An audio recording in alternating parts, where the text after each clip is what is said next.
Hello, welcome to this video on determining forces inside members in a structure using the method of joints. Okay, so the big idea here is if we have a structure such as this pictured here with a load placed on it, we're interested in finding out what are the forces inside these members. These are called members. This is a nice simple truss with only 3 members in it, and we're looking to predict how much force each member of the structure will feel given an external force applied. And we want to know this because we want to know if the string will break, for example. Okay? So the next big idea is that the structure is not moving, which means all of the forces external to the structure need to add up to 0. In this case, I've pictured 10 down, so we've got to have 10 up. Otherwise, the thing would move.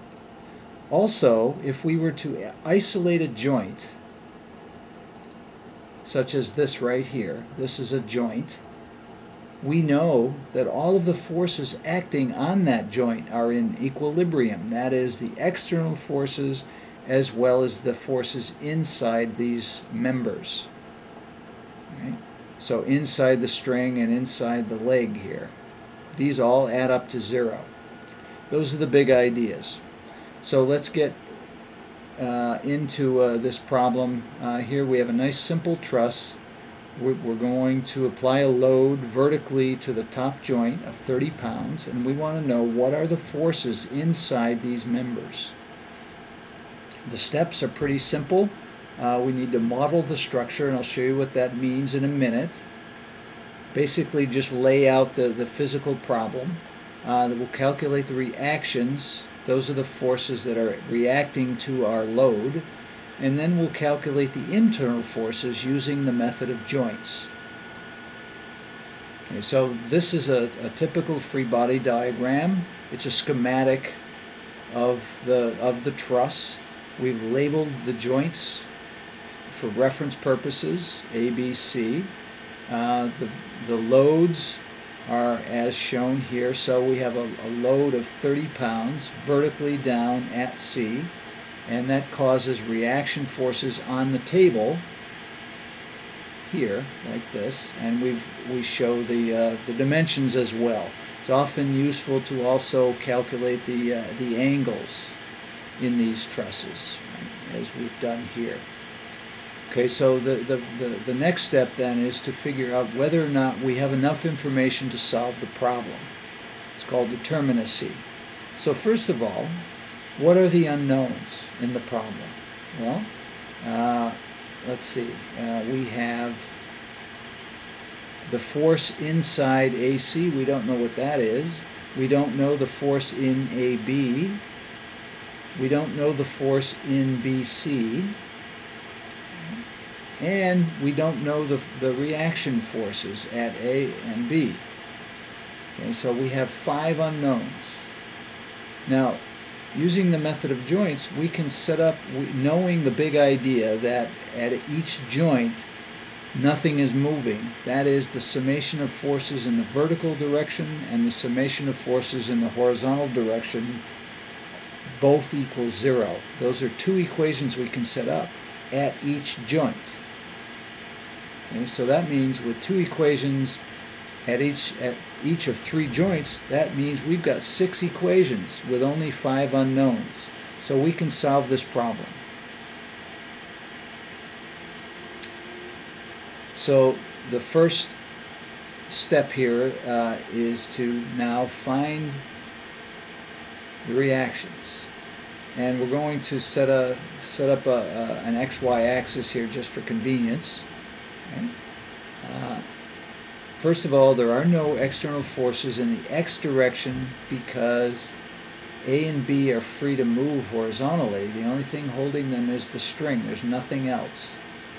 Okay. So the summation of forces in the Y direction are 30 pounds downward, so we'll call that minus, and we have reaction forces, 2 of them, acting up to counterbalance the 30 pounds down. We don't know what each is individually, but we know they add up to 30. Right? So we have one equation with two unknowns. This is a problem. So we need to use something else that we know. We know that this thing is not rotating. Right? So we know that if we looked at any given point, the summation of moments about that point would be equal to 0. So we're going to choose point A, and the reason for that is the force through A is at a distance 0 from the force, so there's no moment caused, so we get rid of that unknown. So the summation of moments about point A are equal to 0 because this thing is not rotating, and the force at B, the reaction force at B, is 2 inches away perpendicular to the force from A, and it causes a rotation in the counterclockwise direction, which by convention is negative. I'm sorry, by convention is positive, sorry about that. So it's a positive moment, R sub B times 2 inches, and this 30-pound force acts 1 inch perpendicular to the force away from A, and it causes a clockwise rotation, which by convention is negative. And we can solve for R sub B, because there's only one unknown here, and that's 15 pounds. Now we can use this equation from up here, this summation of vertical forces, 0, and now we know R sub B. We can plug this 15 pounds in here, and R sub A then is 15 pounds. Now it's useful to step back when you're doing these things to make sure that everything makes sense. Does it make sense that these two forces are equal? I would say yes, it does, because everything is symmetrical. It appears to be symmetrical, right? So it makes sense that these things are equal.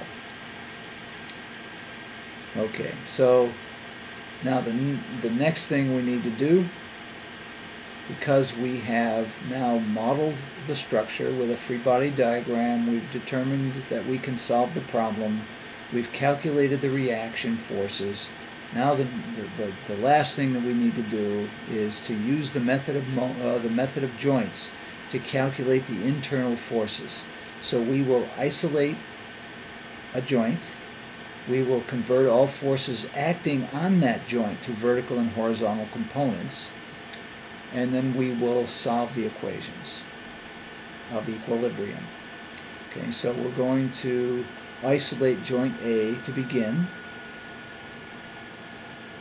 So the forces acting on joint A add up to 0 because nothing is moving, right? That joint is not moving. So this force and this force and this force are all acting together, so they add up essentially to 0. But we can't add this vector that is not x or y direction, so we need to break this into its components, this x and y components, and replace this force, AC, with its vertical and horizontal components.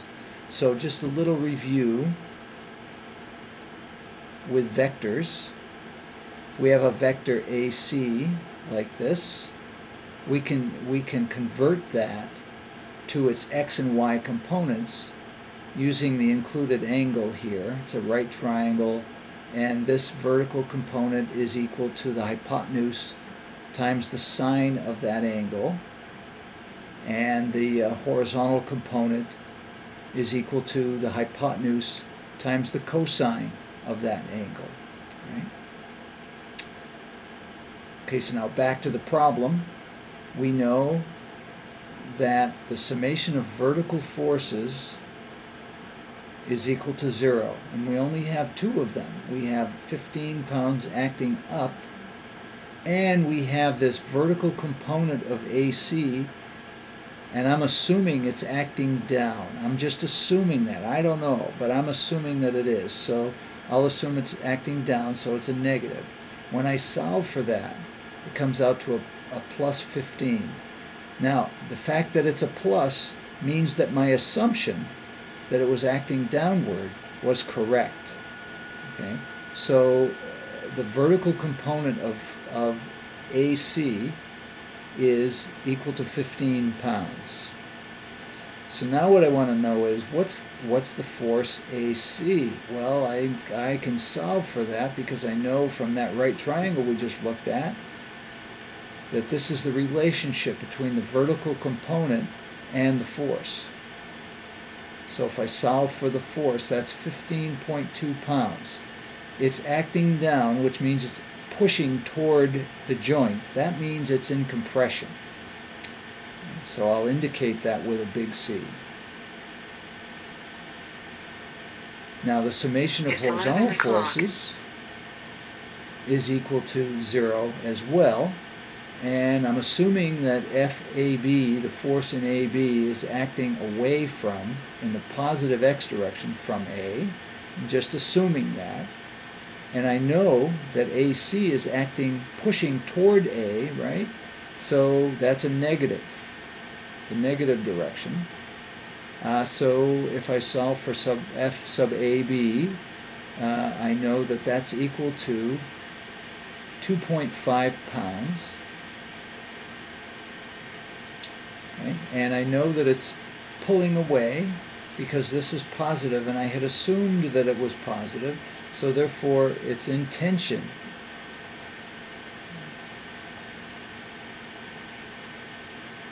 And now I can repeat this for point B. And there's the answer.